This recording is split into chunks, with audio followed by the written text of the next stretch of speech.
Alright, hello once again, Jeff Scott of Rankin Technical College, and I've been going over the online PDF for SQL, A Beginner's Guide, 3rd edition by Andy Opel and Robert Sheldon. And I've gone through section 1 of the book. I don't want to waste a lot of your time doing this, but I went through an intro to databases, a little bit about the SQL environment, creating and altering tables, enforcing data integrity, creating SQL views, and managing database security. That brings us to part 2 of the book, starting with Chapter 7, which is what I'm going to go over right now. Querying SQL data. That'll be followed by modifying SQL data, which is the insert, update, and delete. Then we go into using predicates, working with functions and value expressions, accessing multiple tables, and we're going to end up this section with using subqueries. So I'm going to jump right in. Part 2, Chapter 7, Querying SQL Data. I want to preface this by saying to you that what I'm doing here, just an FYI for you, kind of the consummate or ultimate database that was created years ago, I believe by Microsoft, is a thing called Northwind. And the Northwind database actually looks like this. So as you can see, there are 1, 2, 3, 4, 5, 6, 7, 8, 9, 10, 11, 12, 13 different tables. And I'm jumping headfirst right into this, because what I found online was not only this drawing right here, but I also found a script to create all 13 of these databases and populate them. Now, when you look here, the whole script is upwards of 4,625 lines. All right? But just so you see, this was created back in 2010. Not sure if it's going to take that character as a character for a comment, but we're going to find out. So drop database Northwind, drop database if exists Northwind, created if not exists Northwind, use Northwind. So this says if I do have a database called Northwind, get rid of it, then create it, and then make it active. And then we start to create the different tables. And this is what I want to talk to you about in here. All right, so I'm kind of going off script a little bit. But there's the categories table. You see these backticks in here. Those backticks, people ask me, are those mandatory? And I give this typical smart aleck answer, yes and no. If you want to put a keyword inside of, so let's say I wanted to add another field in here that was called integer. Well, notice if I type in integer, you can see how it's dark. And I put a comma there, I'm going to get an error message. But if for some reason, even though I should never do that, I wanted to create something called integer, I could do that. And now it would actually work in here. It's still in blue, but now that it's in there, the system would realize it. You should never do that. But what a lot of people do is they take their field names and put them inside of what are called backticks. It's right under the escape key in the upper left-hand corner of your keyboard. So we've got a categories table, category ID, and you can notice that it's the primary key. It's an integer, can't be null, and it'll auto increment. Category name, which is a variable length field of 15, again, can't be null. Description, which is medium text, which what that means in English is the actual descriptions themselves won't be saved in this database file. They'll be saved someplace else because they could be long. Same with picture, which is a long blob, which stands for binary large object field. All right. So there's the categories table. Then we've got a customer demo, it looks like. Customer demographics, there's a customers table. And the customers table, this is the one I'm going to look at when we get into Chapter 7 in just a minute, because it has a customer ID, a customer name, a company name, contact name, etc. So I'm going to play around with that one. And then we'll also get into employees also. Maybe we'll play with employees first and then go into customers. I don't know. But what I'm going to try to do is I'm going to come in here and attempt to start up XAMPP. Talked about this in an earlier lecture. So bring up the control panel. Tell it to start Apache. Tell it to start MySQL. Green is good. All right, so they're both running. Now I'm going to come in here just to see how this works. Let's just grab this these first lines right here and see if we get any errors if we run those. So we come into the shell, we say MySQL minus u root. All right, then I'm going to paste that in. And it gave me no errors.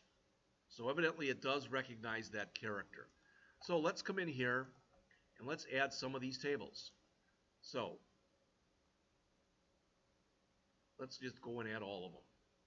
I might get an error message. I might be putting too much on the system at once. But that's attempting to add all of the tables that I'll need for Northwind. Now, did I get any errors? Well, let's use Northwind. And let's show tables. And you can see that it created 1, 2, 3, 4, 5, 6, 7, 8, 9, 10, 11, 12, 13 tables. How many did we say we had in here originally? 1, 2, 3, 4, 5, 6, 7, 8, 9, 10, 11, 12, 13. All right, well that looks good. Let's just take a look in here. Shippers, okay, employees, orders, employee territories, customers, order details, region. That looks good so far. Customer demo, products, categories, and then finally customer demographics and suppliers. So it looks like we've got everything. So that's built our table. So for instance, I can go and I can say describe employees. And it shows that's everything that's in there.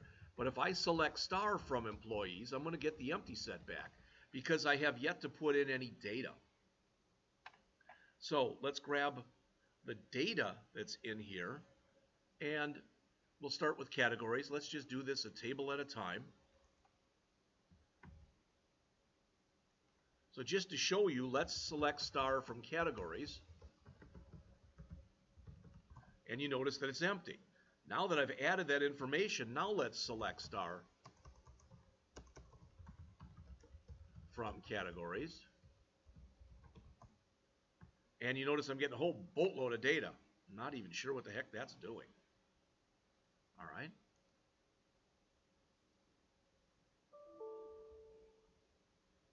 How about if we just select, what's the first field? It looks like we've got territory ID, territory description. All right, so let's select territory description from territories.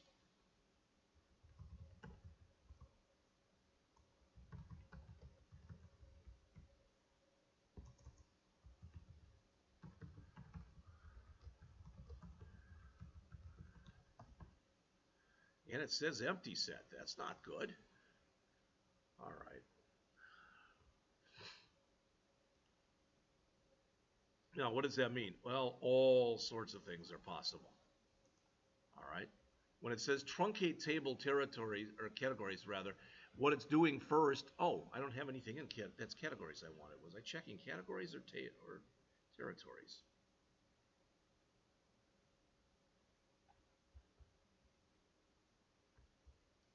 So let's select the territory, what we just did. Oops. Select the territory description from categories.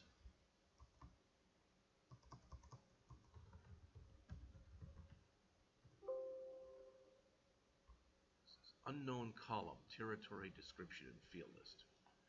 Territory description. Describe. Oh, it does say that that's territories. All right, but I want categories. That's the problem. Okay, so what do I have in categories here?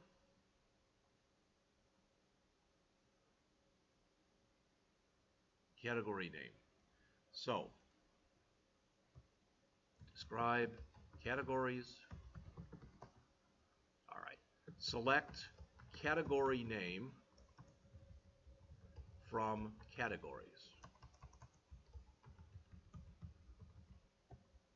Oh, that looks good.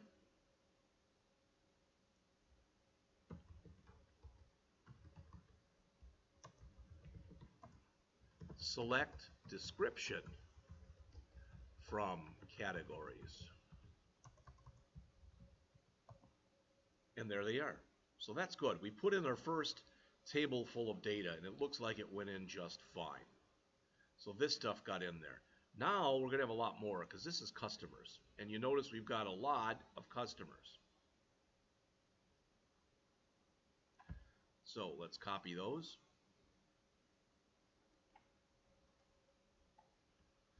So let's describe customers. And you notice that one of the things that we have in there is, for example, customer or company name. So let's select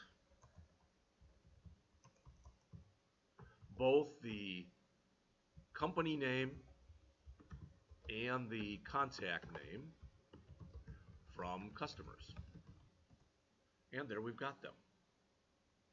Okay, there's our company name and there's our customer name. So that's good.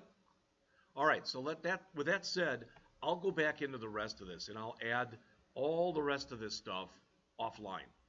But let's take a quick look. So let's start going through Chapter 7. In fact, I'm going to stop right now and I'm going to call this Chapter 7 Prelude, or Part 0, because technically we haven't started going through it yet. We will do that in just a couple minutes.